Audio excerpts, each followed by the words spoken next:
I'm going to try it, Joe. We'll see how this goes. There was a young man who wanted to be a monk, and he joined this small, out-of-the-way monastery. And the monastery said, "Here's the rules. You get 3 years to decide. You're an initiate, and then after 3 years, you can decide whether you want to join permanently or whether you want to be all done." And the guy said, "Well, that sounds easy." He says, "We work, and we pray, and then at the end of a year, you get 2 words that you get to say, because the rest of the year, you're silent. You're just supposed to listen to what God has." And the young man said, "Okay, I will do it." So he gets the robes, and he spends a year in silence, and the first year comes, he goes before the father monk, and the father monk says, "My son, what is it that you have to say?" The man says, "Bed hard." "Okay, be well, my son." Goes into another year of prayer and work and service. And then end of the year comes up. He goes before the father monk, and the father says, "My son, what do you have to say?" And he says, "Food bad." Well, he goes off, he spends another year working and praying. And then the third year comes, and the father says, "My son, what do you have to say?" And he says, "I quit." And the father monk said, "Well, that's good, because you've been complaining ever since you got here." You probably have heard the phrase, "Sticks and stones may break my bones, but words will never hurt me." That is a lie. You see, the thing is, words can be the most devastating thing because they hit us at the core of our being. Words hit and penetrate to our soul. When is a time, and if you're willing to share, when is a time that you were hurt by someone's words, and why? When I was in high school, I had natural curly hair, and we didn't, have stuff put in them and stuff back then. And so one of the kids who later became a teacher, but he used to always call me, "Hey, Nick," because my hair would always be curly, but it'd be really bad if it got, there's any moisture. Well, that's all winter long. And so, but it really hurt me because in my little school of Mingo, everybody just accepted that was me, and that's the way my hair was and stuff. So to go to high school and be judged so cruelly, it seemed cruel to me. And to this day, I really don't like that kid. We'll pray for you. Because he would wait for a gang to get around him, and then he'd just, so they'd all start. And it is cruel. Words can really hurt. Thank you for sharing. Thank you for your courage. Anyone else? Sure.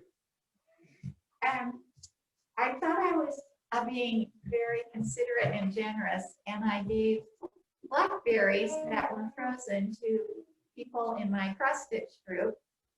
And so about the week after I gave those, one of the ladies came with her smoothie that she makes at home. And she said, quietly, only I could hear her, "These blackberries are freezer burn." And that hurt my feelings, because it was like, I thought I was doing a good thing giving away my frozen blackberries. I may be too sensitive, but that did hurt my feelings. Thank you for sharing.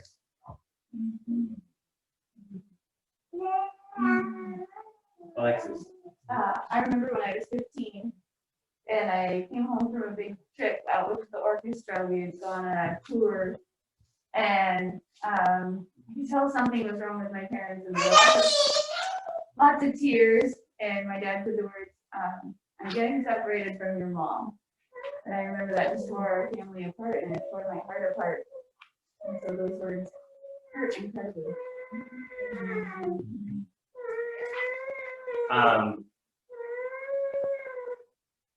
Thank you for your courage. Thank you for sharing.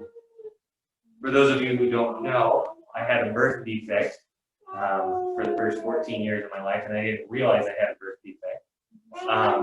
And it was a gastrointestinal issue. And I remember as a young kid, I pooped my pants, and it was not a pleasant experience. I was ashamed. And I remember my grandpa taking me into the bathroom and dunking my undies in the toilet just to clean them. And I just remember the words, Isaac. And I knew I let it down. See, words have great power. It is with God's words that the world came into existence. And it is by Adam's words that the animals were called forth. The essence of when Adam speaks, when you look at the Hebrew, he called forth their essence by naming them. In Hosea, God gave special instructions that you will name your children this because they mean important things. You see, words have the power to bring forth that which does not exist.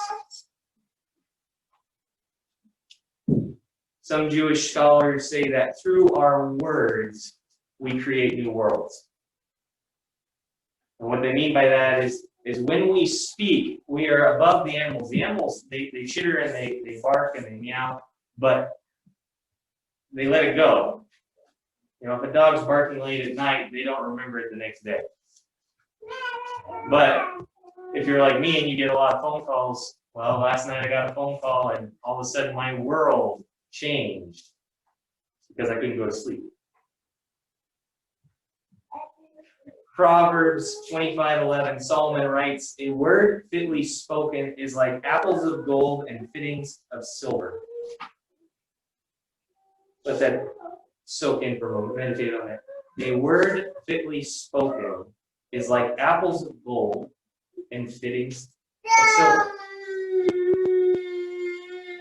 You see, it's already valuable. The apple of gold is high quality craftsmanship, but then add the accentuation of silver. You see, timing is everything. One of the things we learn in growing up is this a good time to ask mom and dad a question? Because there are good times to ask questions and there are bad times to ask questions. You know that right before dinner is not a good time to ask, can I have dessert? When dad is happy, that's a good time to ask dad for dessert.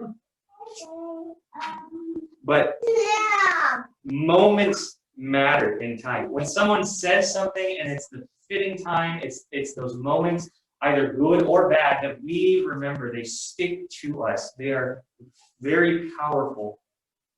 And while sometimes those moments where we speak or someone speaks to us, it brings life to our very essence, there are times when the opposite of truth is true, where words bring forth death. Sanballat and Tobiah were bringing death to Nehemiah and the Jews. Proverbs 18:5 says, the spirit of man can endure his sickness, but as for a broken spirit, who can bear it? Who can bear it? You see, we have an adversary who seeks to destroy us. Don't expect that following Jesus is just going to be roses and sunshine and bunnies. No, it is a hard existence. Jesus said in John 15:20, remember, a servant is not greater than his master. If they persecuted me, they will persecute you as well. If they kept my word, they will keep yours also.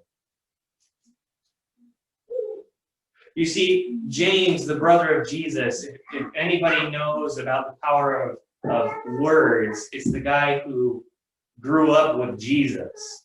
Maybe he didn't always see eye to eye, as brothers don't often do, but he grew up living with Jesus, becoming a disciple of Jesus, and eventually proclaiming that my brother is the Messiah. James writes, he says, it is by our tongues that they are set on fire by hell. No one can tame the tongue.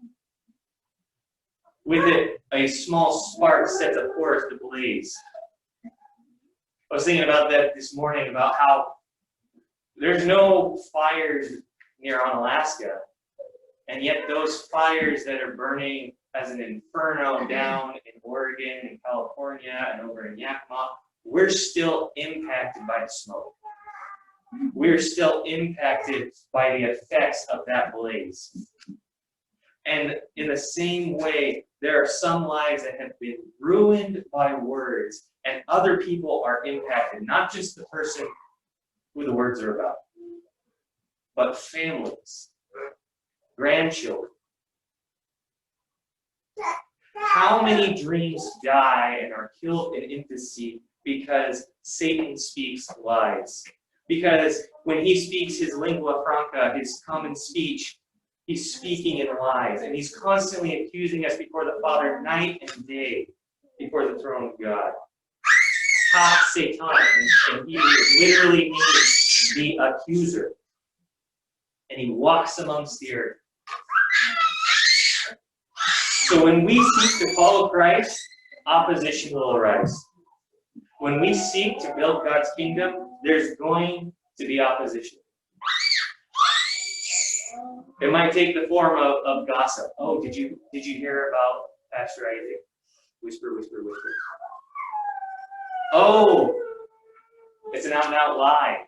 Or maybe it's just a little white lie, but it's a lie. Maybe it's discouragement. You can't do that. You're not smart enough. You're not talented enough. You're not pretty enough. You're just not enough. And you know, maybe that's true. Maybe I am not enough. And yet, Christ is enough. He is the one that fills my cup to overflowing. And yet, when I hear those words, the bile builds up in my soul. The plaque that just causes hurt and pain and sorrow. Nehemiah says, "Hear, O our God, for we are despised. Turn back their taunt on their own heads. Give them up to be plundered in a land where they are captives. Do not cover their guilt, and let not their sin be blotted out from your sight. For they have provoked you to anger in the presence of the builders." This is a very long and polite way to say, go to hell. Let them be plundered while they are slaves and captives in the land.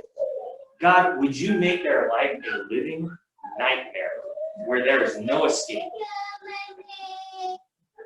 And do not let their sins be forgiven. If God doesn't forgive their sins, they go to hell.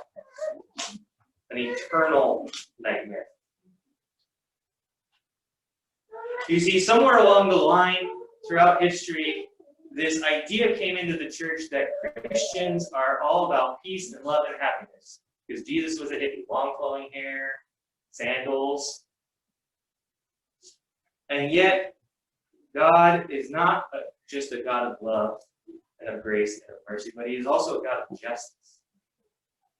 He's a God of righteous anger. God gets angry. Psalm 80, verse 4 says, "How long, Lord God Almighty, will your anger smolder against the prayers of your people?" Jesus got angry on multiple occasions, whether it was at the temple or whether it was when the Pharisees had just ticked him off enough that he goes through his list of woes. But it says, and Jesus looked around at the Pharisees with anger, grieved at their hardness of heart, and he said to the man, "Stretch out your hand." And the man stretched it out, and it was restored. You see, there is such a thing as righteous anger. It's about getting upset about what God gets upset about. It's the anger that says, this is not right. This is not right. Righteous anger is not my latte at Starbucks isn't made to the perfection that I like. That's not righteous. No, righteous anger is when someone made in the image of God is reduced to a shadow of the dignity that God bestowed upon them. Whether it's prostitution, drugs, addictions, or other corruptions of the flesh, death, it is okay to be angry. That is a righteous anger. And you see, anger is not the issue, sin is the issue. Ephesians 4, starting in verse 26, it says, in your anger, do not sin. Do not let the sun go down on your anger and give no opportunity for the devil. And Paul goes on, he says, let no corrupting talk come out of your mouth, but only what is good for the building up as fits the occasion, so that it may give grace to those who hear. So when the next time you're getting mad, and the next time you're getting that buildup of bile, don't go around and just start swearing. But be cautious of building life instead of stealing, killing, and destroying. Apples and gold with fittings of silver.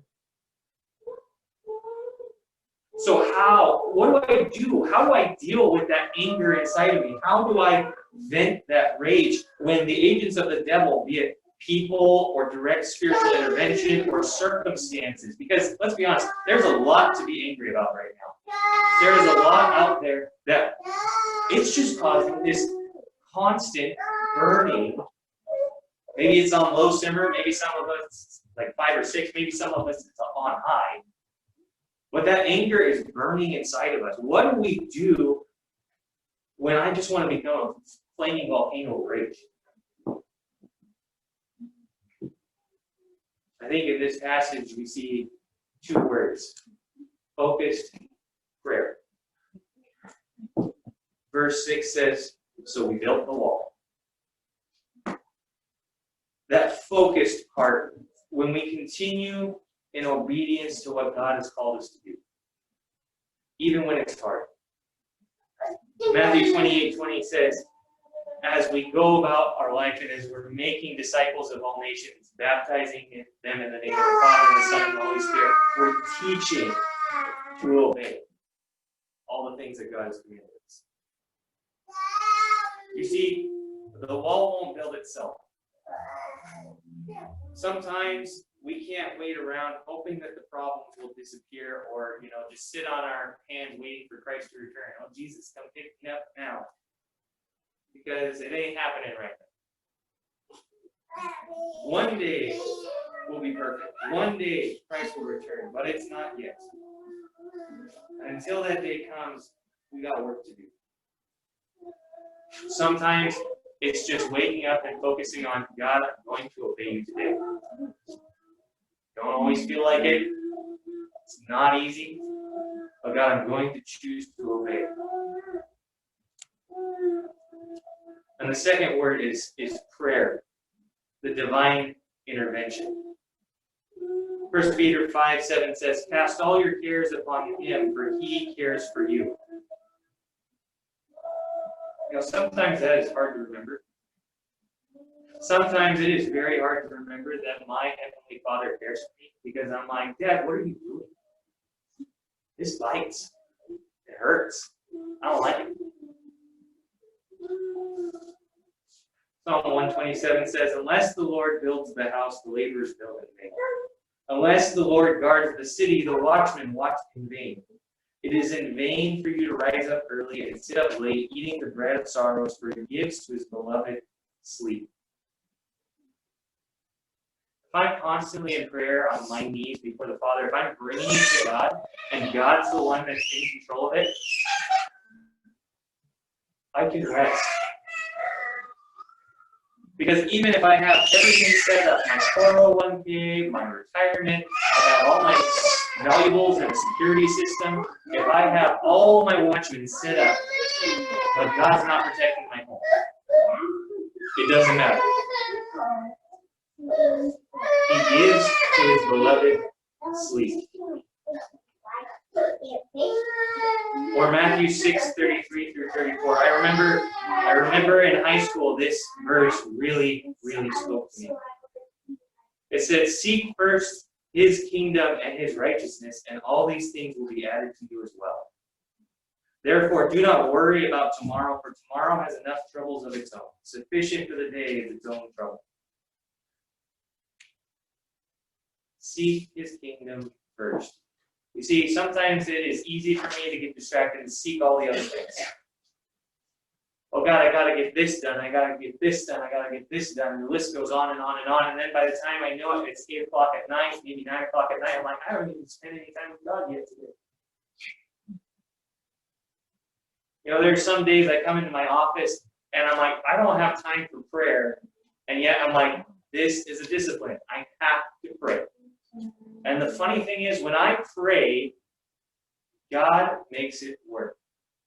Maybe not how I anticipated it, maybe not how I expected it, but God pulls all the pieces together. Whereas the days that I, like, you know what, I'm too busy, I don't have time for it, I still don't have enough time. I stay up late and it's still going on. One of my favorite prayers that I've learned is, God, you deal with it. Simple as that. God, you deal with it. Or you deal with them. Usually that's more the case. God, you deal with them. You know, as the Polish proverb goes, not my circus, not my monkeys. God is in control of all things, then, hey, I'm going to give it to the ringmaster. Okay, Jesus, you deal with it. Because I'm exhausted. I can't deal with it.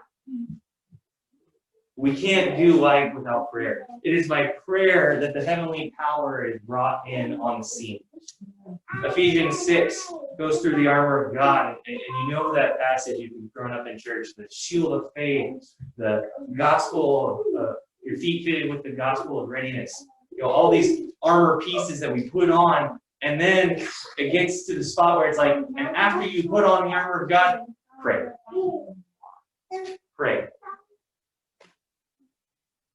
You see, prayer is the heavenly artillery.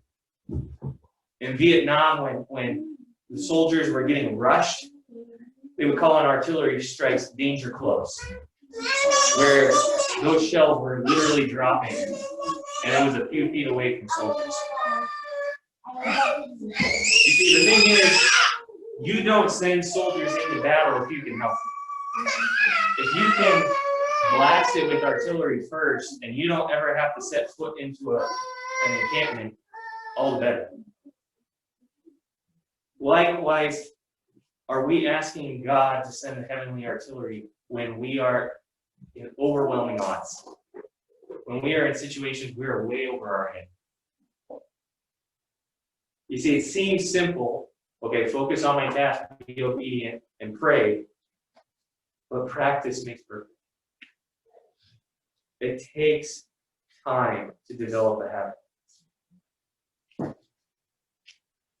Next time you find yourself getting angry or upset or worn out by the world around you and the words that people sling at you, I challenge you, pray and focus on obeying what God has already told you to do. Before we go into a time of reflection, I want to share a song with you. It's written by a young man. He's with a group called Hawk Nelson, and the group, their lead singer was stepping down. And he's like, you know what? I feel like God's calling me to do other things. I'm out. Peace. Didn't even ask the band what they thought. He just was like, I'm out. And the group was struggling. They're like, okay, that's great for him, but we still got jobs. We still got to get paid so we can pay the bills. What are we going to do? And the lead singer from Mercy Me came in and talked to the guitarist and said, hey, maybe this is the time that God has called you to step up. And he was just filled with so much courage, and the Mercy Me singer spoke life into his soul, that all of a sudden Hawk Nelson no longer disbanded.